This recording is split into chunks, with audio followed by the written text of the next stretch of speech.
Ada yang bilang beberapa oknum hakim di Indonesia itu ada yang nggak tegas, tidak jujur, gampang dipengaruhi. Ini kenapa? Gue rasa ini karena masalah jenjang karir. Lu kalau jadi hakim jujur di Indonesia, mentok-mentoknya cuma jadi hakim anti suap. Coba lu jadi hakim gak jujur. Lu kebutuhan hidup lu meningkat, lu jadi hakim penerima suap. Nanti udah puas nerima, pengen lagi jadi hakim pencari suap. Udah mulai terkenal, kaya, mulai sombong. Jadi hakim pasang tarif suap. Tapi biar ketahuan gak mahal-mahal banget, tidak ada ditulis tarif bawah.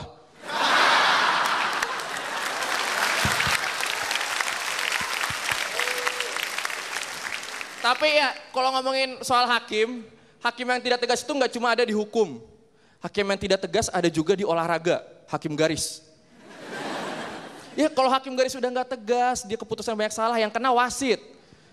Wasitnya ntar diteriakin sama supporter klub-klub. Supporter klub-klub tuh kalau udah neriakin wasit kompak semua. Iya, slogan mereka walaupun berbeda-beda klub tapi tetap satu yel-yel. Teriak, wasit oblok, wasit oblok.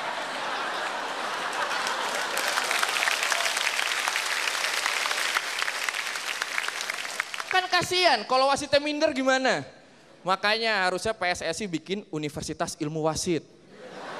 Jadi wasit yang mimpin pertandingan Liga Indonesia minimal lulusan S1. Kan enak kalau diteriakin, wasit oblok, tinggal dia datengin. Prit! Dia keluarin ijazah S1.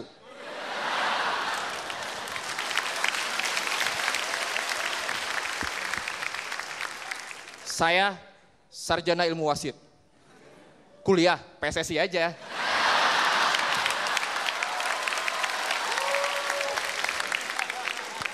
Thank you Gokoide.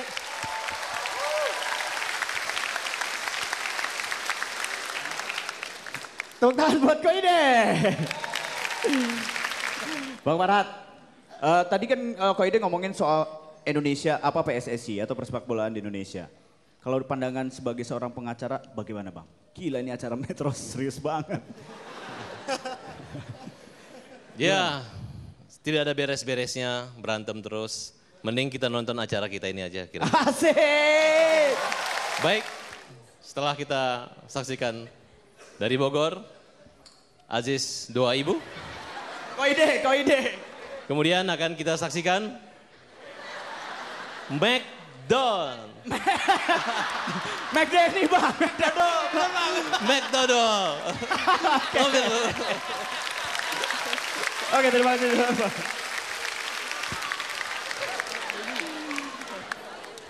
McDonald. Emang saya domba Garut. Aduh, Farhat Abbas, tepuk tangan dulu dong. Jadi seorang pengacara bagi dia itu mudah, tapi jadi komedian itu susah. Cuma kami yang bisa. Siapa kamu? Enggak lah ya, saya senang karena akhirnya ada calon presiden yang berasal dari kita semua. Yang muda-muda, maaf yang tua-tua maaf ya. Tapi nggak apa-apa Pak, jadi orang tua tuh harus bangga Pak. Karena pernah merasakan muda. Nah anak muda emang bisa lu nanti ngerasain tua, belum pasti. Gimana kalau keluar dari sini tiba-tiba stroke? Hargailah mereka, makanya lulus cepat-cepat. Jangan kelamaan, keenakan buat mereka bayar terus. Wajah hukum Indonesia. Maling ayam dihukum berat, sedangkan maling duit rakyat dihukum ringan. Koruptor. Polisi. Kalau maling ayam, itu nungguin digebukin dulu ngeliatin. Terus. Baru setelah babak belur, baru dibawa. Oh stop. Mukanya udah kesini. Wah udah rusak Pak. Betul. Tapi maling duit rakyat, diamanin polisi duluan. Wah baru digebukin. Digebukin yang lapornya dia. Itu kan salah. Benar nggak?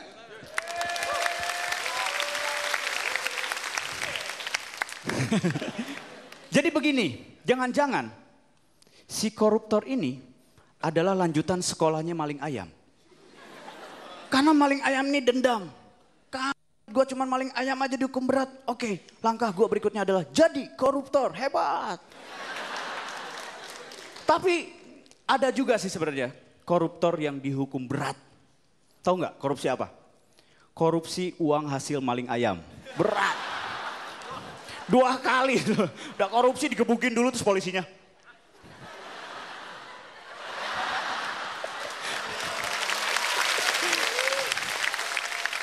Terima kasih, saya McDanny.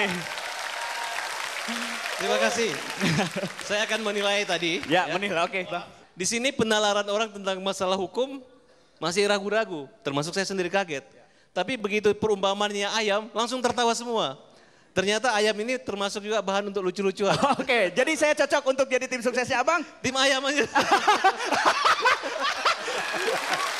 Oke, nanti kita balik lagi ya Bang ya. Kita balik lagi di sini Bang, kita balik lagi masih membahas tentang wajah hukum Indonesia karena masih ada satu komik lagi. Jadi jangan kemana-mana, tetap di mana Bang? Stand up comedy. Battle of Comedy. Saya McDanny masih bersama Presiden Muda Indonesia, calon presiden insya Allah. Farhad Abbas. Masih di acara apa Bang? Stand up comedy. Battle of. Battle of. Kita panggil langsung, ini dia Nota Slim Boy Semi. Di sini kan ada capres muda nih, Bang Farhad Abbas. Dia mau mencalonkan jadi presiden.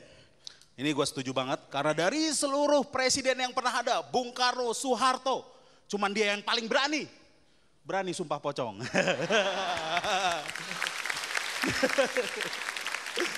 Tapi mungkin itu gara-gara pocongnya juga cuman berani sumpah Farhad ya. Lucu.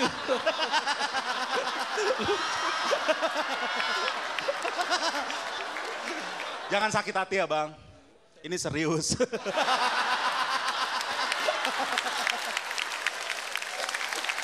Wajah hukum Indonesia, karena hukum ini bermasalah, Indonesia juga bermasalah, ada krisis kepemimpinan.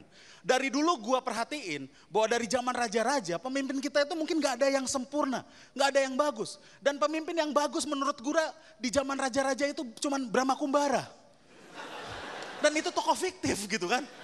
Dan kalau bicara wajah hukum Indonesia, penegakan hukum yang garda paling depan itu namanya polisi. Gua gak suka sama polisi.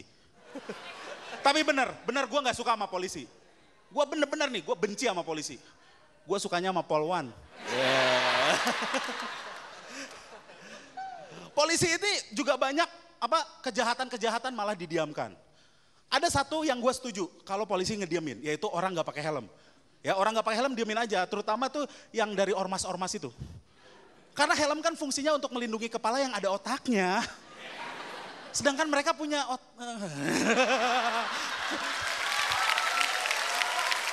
mereka nggak perlu helm. Bicara apa lagi? Lalu di TV sebelah itu ada acara namanya investigasi, menginvestigasi hal-hal yang menurut gua nggak penting, ya kan? Bakso tikus, nugget dari udang busuk, saus dari pepaya busuk, diinvestigasi doang, tapi nggak pernah ada yang ditangkap, nggak pernah. Itu kan cuma nakut-nakutin doang. Ya kalau misalnya cuma nakut-nakutin gak ditangkap ngapain kan diinvestigasi kan? Biarin aja. Ya kan? Biarin aja. Ternyata tikus itu enak gitu. Dan pelakunya itu kan ibu-ibu. Tuh pernah tuh ibu-ibu bisa membuat nugget dari udang busuk. Ini hebat nih. Ini jangan ditangkap. Ini harus dikasih hadiah Nobel. Bisa mengatasi masalah krisis pangan. Iya kan? Investigasi, hal-hal yang kecil ini penting nih, penting. Hal yang kecil, bakso tikus, nugget dari udang busuk, pepaya busuk dijadiin saus, yang kecil-kecil. Mana yang kasus-kasus besar? Senturi, Hambalang, Munir mana?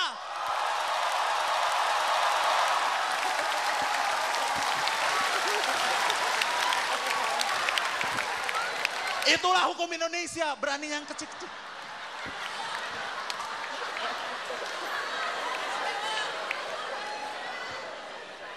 Iya kan? Di sini ada Bang Farhad Abbas. Bang Farhad Abbas, kebanyakan orang, Abang udah tahu ya, banyak orang yang pro kontra terhadap Abang. Ada yang gak suka ya. Ya itu mungkin tak kenal maka tak sayang ya. Jadi kalau di sini lu nggak suka sama Bang Farhad, mungkin karena nggak kenal aja. Lu kenalan lebih dalam, dari nggak suka jadi benci lu. Jangan sakit hati Bang, ini serius. Ya nggak apa-apa kalau Abang terpilih jadi presiden, saya jadi menteri ya. Saya Menkominfo ya Bang. Saya bisa nginstal ulang Windows. Selamat siang sama gue Semi. Luar biasa. Gimana Bang? Gimana? Semangat idealisme hukumnya lebih hebat dari pengacara, bahkan lebih hebat daripada presiden. Jadi yang saya lihat tadi, apabila yang kecil-kecil disikat juga, orang yang pertama yang ditangkap itu Bapak. Karena Bapak membangunin ayam. Bang Farhad boleh pegang ini sebagai kehormatan. Nanti siapa di antara mereka semua yang Bang Farhad anggap bisa mewakili masyarakat yang mungkin menganggap wajah hukum di Indonesia ini harus diperbaiki. Kita berempat. Dari sebelah kiri Bang. Aji Stoibu. Koide. Semi. McDanny.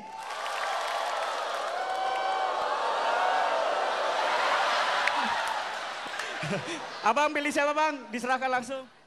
Semuanya idealis, ini buat 4 orang. Tapi yang nyindir Senturi dan Hambalang yang lebih berhak mendapat ini.